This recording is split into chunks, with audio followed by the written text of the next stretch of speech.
અંકલેશ્વર પિરામણ ગામની આંબલા ખાડી ઓવરફ્લો થતાં વહેતા પાણીમાં ઘોડા તણાયા હતા. ભરૂચ જિલ્લામાં ધોધમાર વરસાદ અવિરત વરસ્યો હતો, જેને કારણે અંકલેશ્વરની આંબલા ખાડી થઈ ઓવરફ્લો થઈ હતી. આંબલા ખાડીમાંથી ઘોડા તણાતા નજરે પડી રહ્યા હતા. હાઈવેથી અંકલેશ્વર શહેરને જોડતો મુખ્ય માર્ગ પાણીમાં ગરકાવ થઈ ગયો હતો, જેને કારણે વાહન વ્યવહાર પણ બંધ કરવામાં આવ્યો હતો.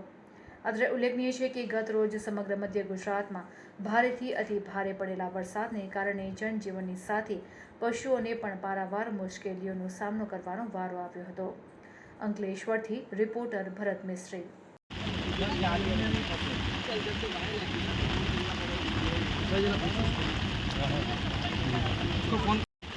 वो साइड न जावे